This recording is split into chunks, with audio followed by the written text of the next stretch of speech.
চৰকাৰী নীতি নিৰ্দেশনা উলংঘা অসম ৰুফিং উদ্যোগৰ ময়মতালি উদ্যোগপতি ব্যৱসায়ীৰ লৰা ধেমালি নুশুনে প্ৰদূষণ নিয়ন্ত্ৰণ বৰ্ডৰ কথা দেখি শুনি জানি আচৰিত হ'ব চৰকাৰী নীতি নিৰ্দেশনাক বৃদ্ধাংগুষ্ঠ প্ৰদৰ্শন কৰা একাংশ উদ্যোগপতি আৰু ব্যৱসায়ীৰ কাহিনীয়ে আপোনাক ভাবিবলৈ বাধ্য কৰিব জনস্বাস্থ্যৰ প্ৰতি ভাবুকি কঢ়িয়াইছে এই সকলে বুন্দাস্থিত অসম ৰুফিং উদ্যোগৰ ময়মতালিয়ে মানুহক ভাবিবলৈ বাধ্য কৰিছে প্ৰকৃতপক্ষে এওঁলোকে কৰি আছে কি অভিযোগ অনুসৰি উদ্যোগ কৰ্তৃপক্ষই প্ৰদূষণ নিয়ন্ত্ৰণ বৰ্ডকে ধৰি বিভাগীয় নীতি নিৰ্দেশনা উলংঘা কৰি জনস্বাস্থ্যলৈ ভাবুকি কঢ়িয়াইছে ৰাসায়নিক পদাৰ্থ ব্যৱহাৰ কৰি উদ্যোগটোত সামগ্ৰী প্ৰস্তুত কৰিছে কিন্তু তাৰ পিছতো নাই গুৰুত্ব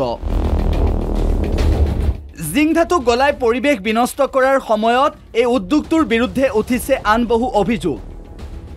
ইয়াৰ পৰা ওলোৱা ধোঁৱা ছাই আদিয়ে সমীপৱৰ্তী জনবসতি বহুল বীৰকুছি অঞ্চলত সৃষ্টি কৰিছে বায়ু প্ৰদূষণ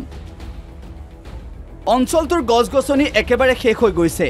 স্থানীয় বাসিন্দাৰ অভিযোগ কোনে শুনিব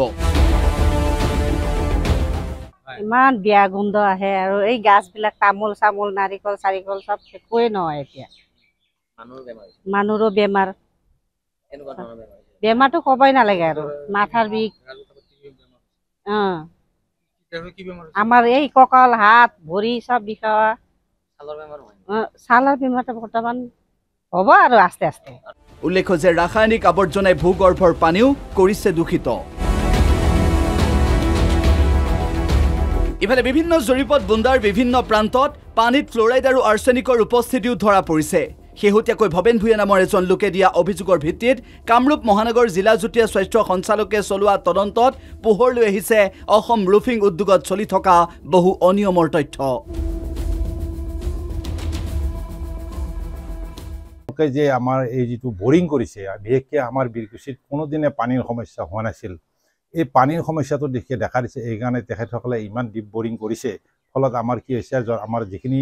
বাসগৃহ আছে আমাৰ যিসকল জনসাধাৰণ আছে তেখেতসকলৰ ঘৰত পানী একেবাৰে শুকাই গৈছে বহুত ডিপটোলৈকে তেওঁলোকে পানীটো লৈ যোৱাৰ কাৰণে গতিকে স্বাস্থ্যৰ ক্ষেত্ৰত একেবাৰে বেয়া কৰিছে আমাৰ বিশেষকৈ উদ্যোগকেইটাই এই উদ্যোগকেইটাই কিন্তু আমাক মানুহ বুলিয়ে নাভাবে আমাৰ জনসাধাৰণক মানুহ বুলিয়ে নাভাবে তেওঁলোকে এটা বিৰাট এটা দম্ভালি মাৰি চলি থাকে পিডি পাচাৰী ফাউণ্ডেশ্যনে চলাই থকা উদ্যোগটোৰ কৰ্মচাৰীসকলৰ নিয়মীয়াকৈ স্বাস্থ্য পৰীক্ষা কৰোৱাও নহয় নিয়ম অনুসৰি কৰ্মচাৰীসকলক নিয়মীয়াকৈ স্বাস্থ্য পৰীক্ষা কৰোৱাব লাগে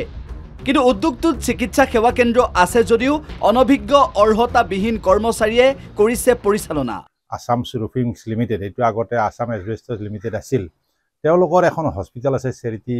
হস্পিটেল বুলি সেইখনত আচলতে আমাৰ প্ৰশিক্ষণপ্ৰাপ্ত ডাক্তৰ বা আপোনাৰ কোৱালিফাইড ডাক্তৰ থাকিব লাগে প্ৰশিক্ষণপ্ৰাপ্ত সহায়কাৰী থাকিব লাগে এইবিলাক একো নাই ইফালে পিডি পাচাৰী ফাউণ্ডেশ্যনে কৰ্মচাৰীসকলক বিনামূলীয়াকৈ চিকিৎসা সেৱা প্ৰদান কৰি অহা বুলি মিছাকৈ চলাইছে প্ৰচাৰ বিজ্ঞানসন্মত সা সঁজুলি অবিহনে উদ্যোগ চৌহদত থকা যক্ষ্মা ৰোগৰ পৰীক্ষাৰ বাবে গোবিন্দ থাপা নামৰ এজন অৰ্হতাবিহীন লোকক নিয়োগ কৰাৰ তথ্য স্বাস্থ্য বিভাগৰ তদন্তত আহিছে পোহৰলৈ নিয়ম অনুসৰি উদ্যোগটোত কৰ্মৰত কৰ্মচাৰীসকলক নিয়মীয়াকৈ স্বাস্থ্য পৰীক্ষা কৰোৱাৰ লগতে অৱসৰৰ পিছত 5 বছৰলৈকে কৰ্মচাৰীৰ স্বাস্থ্যৰ পৰীক্ষা কৰাটো বাধ্যতামূলক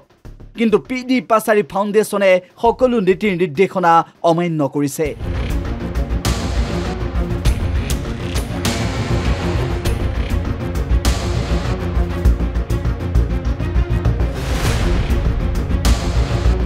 স্বাস্থ্য বিভাগ প্ৰদূষণ নিয়ন্ত্ৰণ বৰ্ডৰ একাংশ দুৰ্নীতিগ্ৰস্ত বিষয়াক মেনেজ কৰি পিডি পাচাৰী ফাউণ্ডেশ্যনে চলাই আহিছে এই উদ্যোগ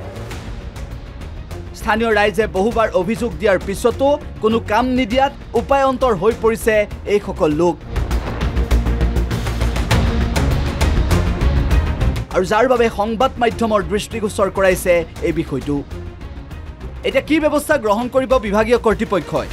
চৰকাৰে লবনে বিভাগীয় ব্যৱস্থা সেয়া পৰৱৰ্তী সময়ত লক্ষণীয় হ'ব চকু ৰাখিব দা নিউজ প্লাছে